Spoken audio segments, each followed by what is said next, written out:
Hello, welcome back to Worm Watts, where we harness the God-given power of compost worms to transform organic waste into amazing living fertilizer.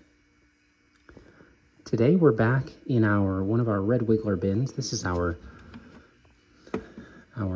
mother red wiggler bin, and we've named this bin the Rachel bin. And as we open it up, it's been a little bit over a month since we were last in this bin, and so much has happened since then. And some of the, honestly, since we formed the daughter bin, the incinerator bin, I've really been mulling over a lot of the whys of our bin and why I do things the way that I do. And that has been so instructive. Oh, wow. This is our coconut that's been in this bin. And for the first time, I am seeing worms going in and out of the coconut. So this is incredible. Look at this party of worms over here on top of the coconut. That is just absolutely incredible. So the worms seem to be doing great here. And look at all of the castings. The areas that I'm panning over right now used to be full of leaf litter.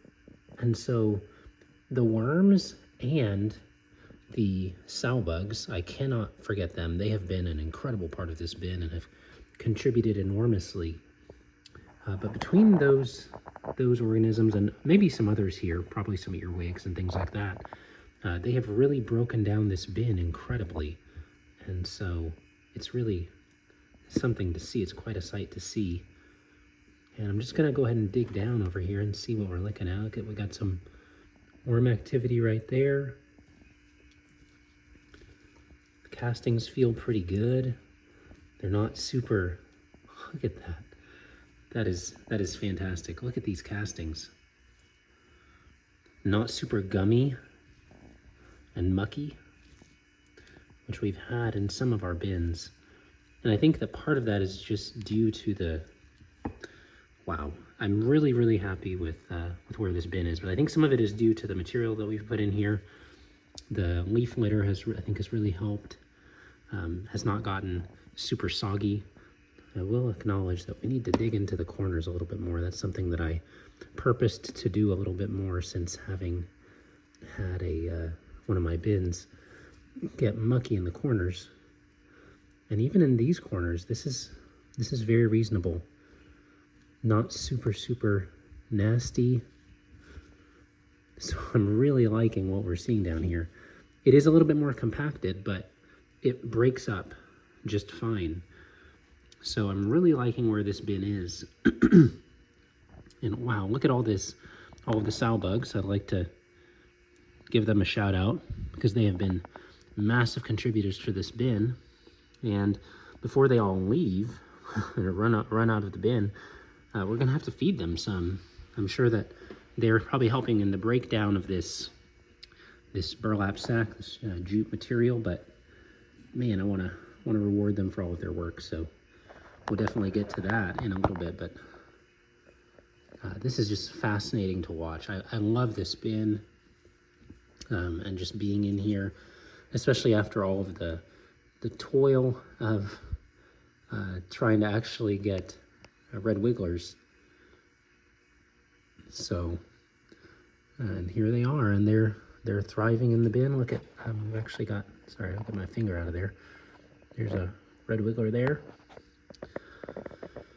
So one of the things that I would really like to do though, this bin does seem to be doing well, but I do think that it can be better. And as I've been really reflecting over the incinerator bin and then over some of the ways that I manage my bins, one of the things that has really stood out, this is kind of a learning experience for me, and I've really seen that there are a lot of things that I can correct and improve just from trying to start a new bin, and then that got me into the path of questioning all of the all of the different things that we do, or that I do, in managing these bins. Why I don't have drainage holes. And then it got me to considering why I didn't have aeration holes. And that was, in my opinion, a problem. And so I'd really like to address that and just continue to share what I'm learning. And this is not an I've arrived moment, but rather I just want to give you an idea of where I'm at right now, where my thoughts are as I continue to grow these bins and continue to manage these amazing creatures that God has made. And so, without further ado, let's get into some of these thoughts. And as I do my thinking, I'll just continue to pan over the bin so that you have something at least decently interesting to look at. So, one of the things that has struck me about the way that I've been managing things is just really considering what is vermicomposting, right? And it is a form of composting, and I think that's important to start with. And so there are actually a lot of similarities between traditional composting, otherwise known as thermophilic composting, where you have probably a 3 foot by 3 foot space, and you're collecting brown materials. You've got your green materials. You're turning the pile probably with a shovel, pitchfork, on a somewhat regular basis, keeping it nice and moist. There are a lot of similarities, and essentially, I think that a large part of those principles carries over to vermicomposting, right? There are a lot of common inputs. So outside of the worms, the other inputs are pretty much the same. They may change as far as size and quantity, but a lot of the inputs are the same. So you've got your carbonaceous materials, or your quote-unquote brown materials. And then you've got your nitrogenous materials, your green materials. And then we've got moisture, right? And you've got oxygen. You've got to have oxygen. And so those are the musts of traditional thermophilic composting. Those are the levers that you can really adjust. And one of the big components of that is, right, you're trying to create an environment that's conducive for the proliferation of thermophilic microbes. That's what actually gets things heated up. That's what helps with the breakdown of the materials, and ultimately the production of the resulting finished compost, which the value of which is the microbes, right? That's the value of compost, is found in the microbes. So as we consider that, when we look at vermicomposting, it's rather similar, except that, as opposed to a thermophilic process, we're looking at a mesophilic process. So thermophilic, you're going to be at way higher temperatures. Mesophilic is going to happen at basically ambient temperatures. Okay, so, and because of that, the worms are able to survive and thrive in the environment. And so I've mentioned before that when you're trying to create a worm bin, the best way to have a thriving worm bin is actually to focus on the microbes, creating an environment that is conducive for their proliferation. If you do that, the worms and their health will continue to improve, and you'll get the desired results that you want, whether that's more worms, so reproduction, or whether that's increased metabolism and throughput of the worms in the case of vermicomposting, where you're trying to get worm castings right? So when you consider that, there are levers that we can adjust within vermicomposting to improve the process, right? So we can adjust the browns and the greens materials to make sure that they're in a proper balance, that the bin doesn't become anaerobic, that there's sufficient nitrogen in the bin. So those are some levers that we can adjust. We can adjust moisture. If it's too dry, the microbes are not going to thrive. And we can adjust the oxygen. And this was something that I really had not thought about a lot. And I thought that I had sufficient airflow coming through in my bin just with it having it sealed, just like this. But I think that I was sadly mistaken. I don't think that this is enough airflow. And I think that in continuing to have my bins like that, I have actually reduced the efficiency of my bins. So what my plan is, and there are a few ways a few things that point that out to me. One of them is, if you look here at all of the castings that are accumulated on the lid, it shows that the worms have been trying to crawl up. And you can see a lot of worms actually when I open up my bins. At times I've noticed that they are crawling on the lids and up the sides. And what I've come to understand is that it's quite possible that that is a sign that they are actually seeking out more oxygen. So that's a sign that I have really not taken, I've really missed that warning sign. So that's something that I'd like to be much more aware of. I've got an interesting situation over here. I've got a worm here, very thin, and it's moving, but moving slowly. Looks so thin that I'm kind of concerned about it. But anyway, going back to what I was saying, the oxygen, I think, has been has not been a strong suit. And if you think about the worm bin kind of like an engine, with an engine, usually you have a throttle, right? And the throttle allows you to manipulate the amount of oxygen coming through. And that impacts the amount of oxygen and fuel interaction that you get, which can ultimately result in more power.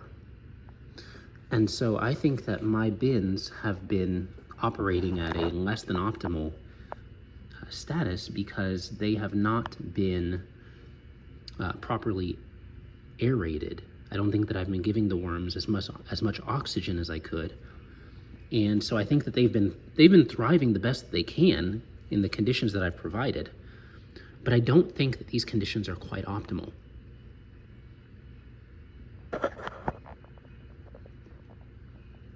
Going back to our analogy of, or the similarity between vermicomposting and traditional composting. Traditional composting, one of the most important things you need to do is turn your compost. And when you turn it, obviously you don't want to turn it too often, but you also don't want to turn it too infrequently. When you turn it, that allows more oxygen to get into those materials and really help the thermophilic bacteria have the fuel that they need, or one of the fuel components that they need in order to thrive. So I'm of the opinion at this point that in shorting this bin of oxygen, it hasn't been as efficient. So what I'm going to do is I'm actually going to try something that I have not tried in some of my other bins. If you've been watching my videos, you'll notice that in most of my bins, I've actually been drilling holes along the sides here, and that's been beneficial. But one of the things that I've noticed is that when you look at established vermiculturists, or people who are raising worms, breeding them commercially. Oftentimes they're using bins that are open and have like a little maybe piece of cardboard on the top that has, and maybe some plastic, some bubble wrap, something like that. So there's a lot of air exposure there. And so what I'm planning to do, and I hope I don't lose too many of these critters as a result of this, but I'm actually planning to open up this bin because I've noticed right here that you can actually just slide out these pins and completely take the lid off. So that's what I'm planning to do. I'm going to take the lid off, and from there I plan to keep it off and then cover this whole bin with just a burlap sack. Now the benefit of the burlap sack is that it's nice, it's breathable, and hopefully it'll keep things somewhat dark, which the worms do prefer. I've got my key here to slide these out.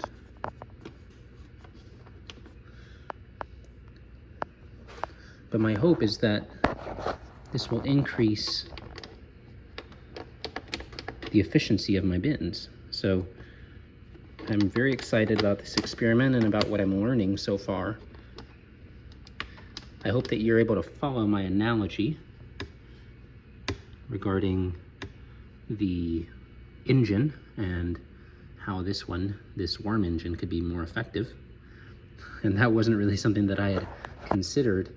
That whole analogy was not something that I had truly considered until I was until I started the InSinkErator bin. So that's just one of the benefits of just continuing to get your hands into the bin. So if you're trying to learn, if you're in your own vermicomposting or vermiculture journey, just keep getting into the bin and keep trying to learn from what you experience. Definitely consult people who have done this for longer than you have. Ask as many questions as you can. Question each step that you are taking and why that's the best step, and be willing to experiment. So that's what we're about to do. All right, so I had to put you down for a minute to get this started, but using this key, I was able to push this in here and slide these out somewhat. So you can see right here, it's kind of sticking out. And I'm gonna slide that completely out. So now I've got that metal rod. I'll just put it to the side of the bin there. We'll do the same thing on the other side. Got some adventurous isopods here on the edge. I'm really hoping I don't lose too many of them because, again, they have been a super welcome part of this. I've been just so thrilled to see what's going on in this bin every time I open it, and especially with the coconut, just to see them and their sheer numbers. It's been really, really exciting. So after I finish taking this lid off, we're going to give them some food to eat. Figure they can feast to the lessons that I'm learning as I work with them. I might use this rod here to try to help me to get some of these worms out of here. There are worms back in the lid. I've got these two here. I'm hoping that, and one of the things that I've read is that if I'm able to aerate the bin, then one of the things that is supposed to happen is that there won't be so much condensation, which I've definitely had on my lids and around the sides of the bin. And with the decreased condensation, the worms will not be able to crawl out. So that's another interesting thing that I did not realize. So if you're keeping a bin and you've got a lot of condensation, that's something that maybe you should consider as well. All right, so I'm gonna go ahead and just tap this and hope that I can knock the worms back into their environment. So hopefully it's not too jarring for them.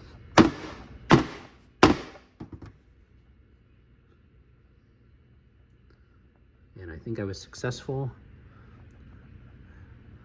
I think the worms are back in the bin now. I don't see them on here anymore. So that's positive.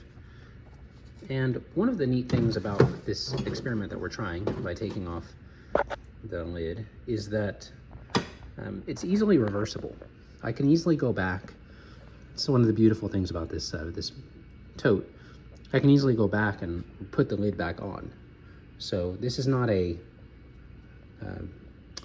irreversible decision that we're making, but I do again think that this is going to help the bin's health so much overall, and just help the efficiency of the bin so much. So I've got this side still, and I've got a worm in there. You can see it, middle of your screen, just hanging out there. Might be able to tap that one in as well. And then there's another one over, let's see if I can find it. Right there, middle of your screen again. So I think a nice tap will probably get them back into the bin. And it did with the first one. I don't see that one there anymore, but this one did not come out. So I'm going to tap it again.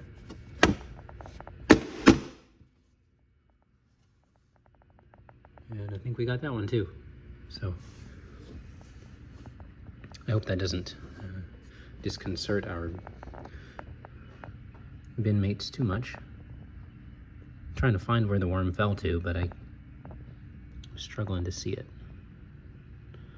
So hopefully it gets readjusted, and hopefully we don't have too many escapees from our bin. Now, one of the things that I may also do in order to try to reduce the number of escapees is to try to settle this this worm blanket down into the bin. Previously it's kind of been, as you could see, it was so close to the edge of the bin that it could have been used as a ladder, and I really don't want our guys escaping. They've been doing such a good job. So with that being said, it's time to reward them for all of their work and to conduct a bit of an experiment. So one of the other considerations as I continue my engine analogy, and wow, look at all of these sow bugs gathered over here. They've got a little meeting going. But one of the other considerations that I've considered when I liken the worm bin to an engine, if you look at combustion, one of the things that actually impacts the efficiency and the power output of an engine is the size of the fuel droplets, right? So the size of the fuel droplets can even impact how explosive the combustion is. And in a similar way, the size of food scraps also influences how quickly the microbes are able to break down the food material. And when you think about it, the microbes are really the drivers of this whole engine analogy. So when you break down your food scraps, whether that's blending your food scraps, whether that's chopping them very finely, the smaller the food is, the more surface area there is. And the more surface area there is, the easier it is and the faster the microbes can begin working on that material.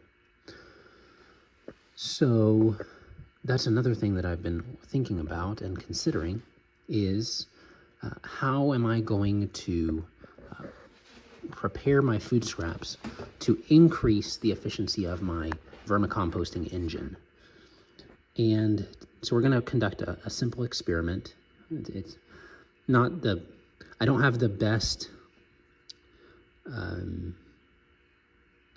way of controlling the variables in this experiment, and I'm not going to not going to try to drive myself crazy trying to do so, but I do want to see a comparison of different ways to prepare the food for the worms. Now, before we get to that experiment though, I do need to resume my work of removing the other flap of this bin. As you can see, again, I'm trying to tilt the bin so that you can see the this inside portion here where the rods are. And so I'm gonna go ahead and get in there right quick and get those pushed out so that we can remove them, just like we did the other side. Okay, so this is not as easy as it looks. I was able to get this right side out, but the left side is kind of jammed. It looks like the rod somehow got jammed. So I'm gonna go ahead and pull this one out. And maybe that'll help us with the other side, I don't know. All right. Okay, now I can get a better idea of what's going on here. That rod needs to clear this hole right here in order for it to go through and be able to be pulled out. So I'm gonna keep trying. See if there's some way I can get it to go through there.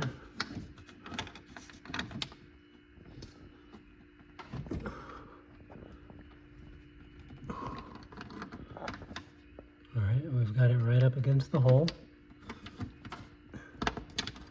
Once we clear the hole, we're golden. But it does not want to go.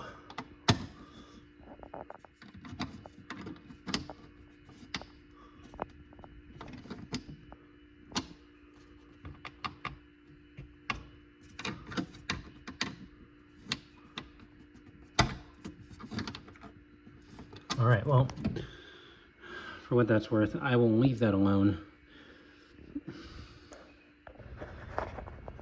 All right, well, we didn't give up. We just gave up on stealing your time. So it's out. All right, so we've got that out. The lid is completely off now, and I'm pretty excited about where we're at with these castings.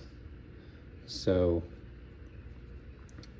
I'm gonna go ahead and dig down to the other corners and see where we're at before I do our little experiment.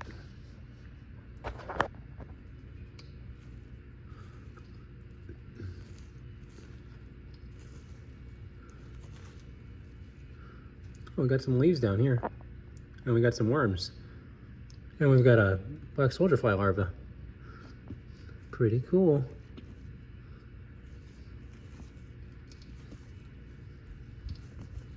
Actually, those may not be leaves. Those might be, those might actually be, nope, they're leaves.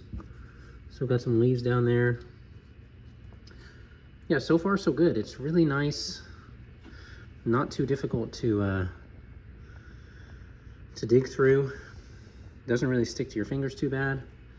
This is really nice castings. Honestly, this bin is really at a place where it's very close to being ready to harvest. I really like the quality of the castings and how fluffy they are. But let's dig down a little bit further.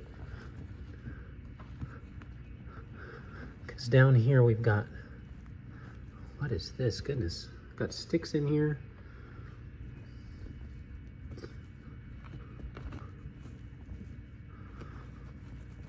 Yeah, it's pretty compacted down there. Yeah, so this is about almost ready to be harvested. And the warm blanket is falling apart nicely. So what we're gonna do, let's go ahead and conduct our experiment right quick. All right, before we begin our experiment, I think it's worth noting that this bin, this bin has had way fewer incidences of pest problems like fruit flies than any of the other bins. And I think that goes without saying, just because, of course, this bin has not been fed food scraps. So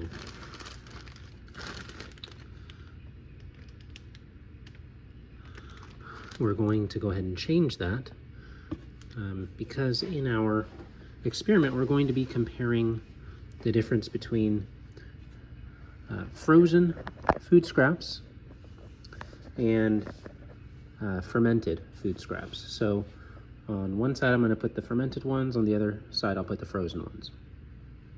And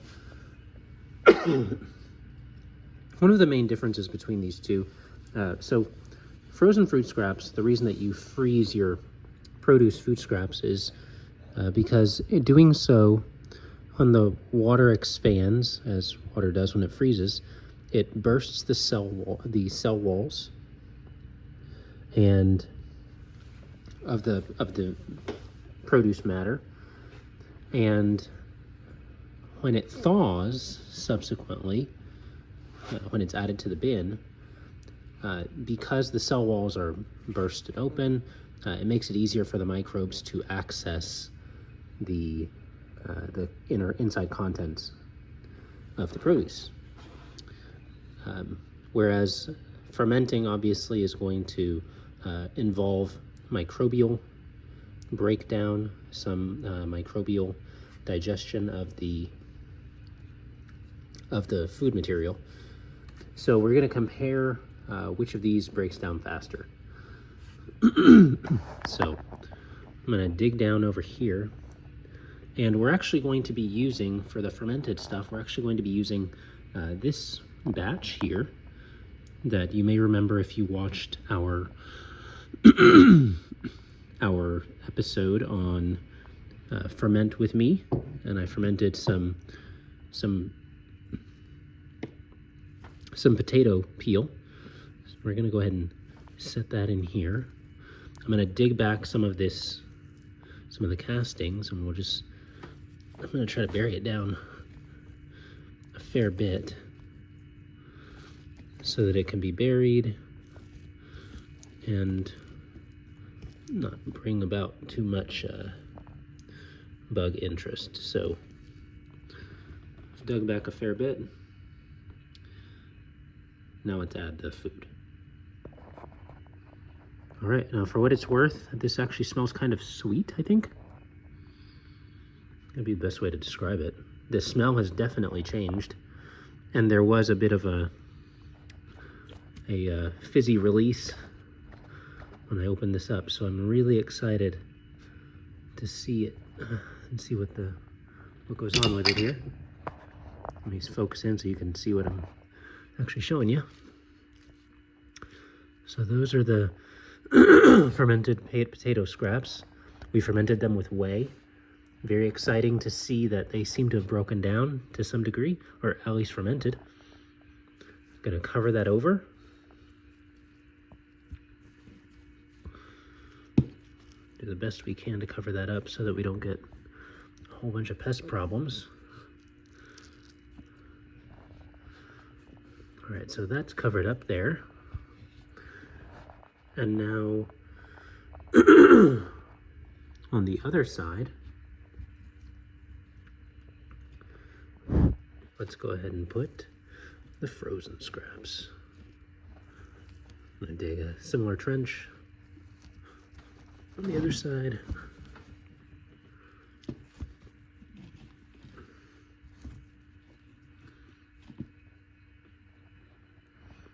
can see the worms there.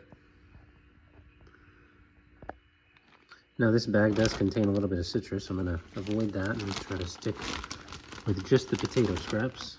So let's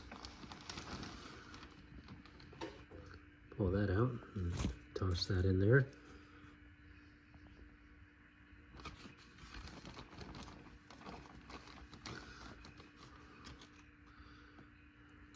All right, and we'll cover that over same way. We don't want to leave it exposed.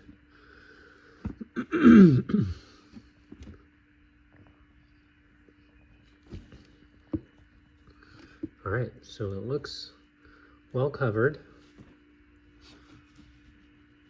Both sides do. So that's a good start.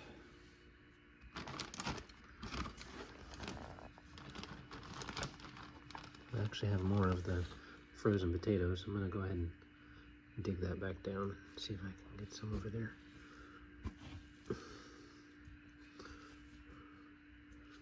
Okay, let's put that in there. All right, now we're ready to cover it over again. Oops, unearthed some of it. I hope we're not scaring away too many of our isopods. But now that we've gone ahead and covered over the potato scraps, I'm also going to layer this entire bin with a good couple inches of leaves, of dry leaves. So let's go ahead and do that as well. That'll help to suppress the smell. So, and also it'll probably help to feed the isopods. All right, here's a tote we have full of dry leaves.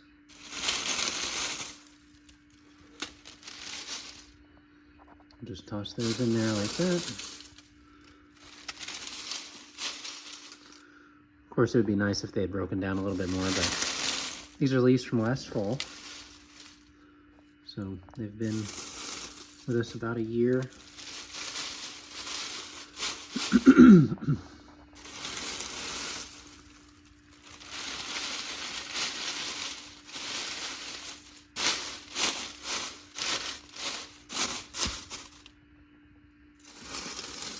But this is going to add a lot of microbial diversity as well to this bin, so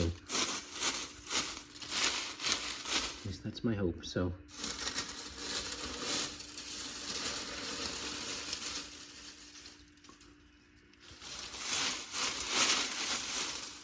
all right, well, we've basically filled this bin to the top with leaves.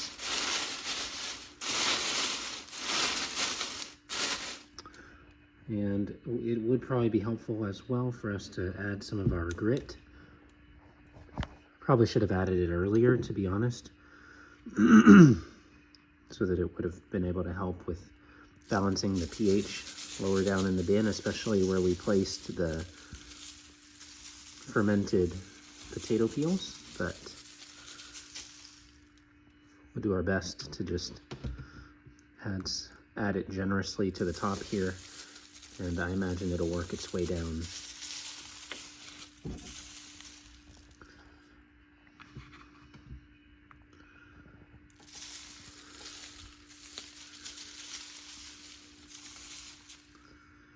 This is a lot of leaves, so I imagine that it'll be interesting to see what all of this looks like when it all breaks down.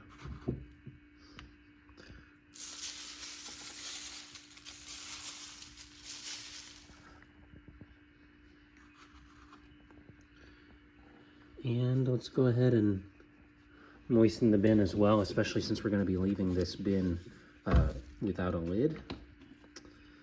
So far, it's actually been managing pretty well with a lid, so I don't really want to dry out the bin. So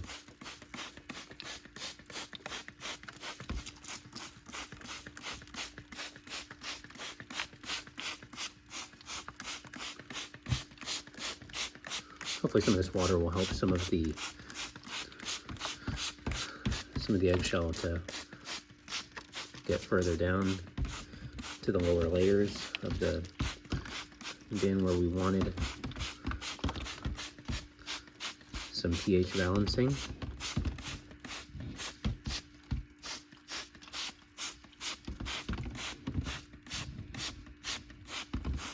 And I do acknowledge right now that I have the leaves so high right now that it's going to be very easy for the isopods to just crawl right out. But I'm hoping that they will like the environment and want to stay around.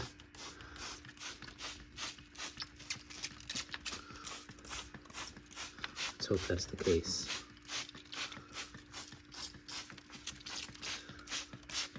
All right, now one of my concerns with the lid being off is going to be moisture management. I will probably have to more frequently check on the moisture in the bin, since it has so much more opportunity for evaporation. and the moisture to just leave the bin. So, all right, we've done a nice thorough watering of the bin. I feel like we're in a good place right now. All right, we're gonna put the original worm blanket back on. Even just setting it down, you can see the spot that I set it down. We've already set down quite a few castings, and we have some isopods there. So I'm gonna just tap all of those back down in there.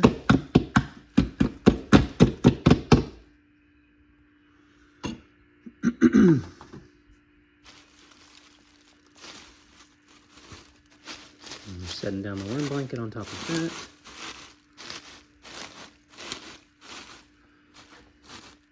And then last but not least,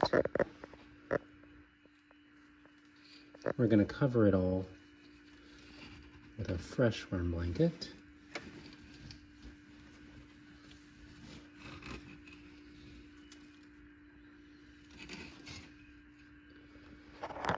And I'm hoping that between all of this, hopefully it'll help to keep away the pests.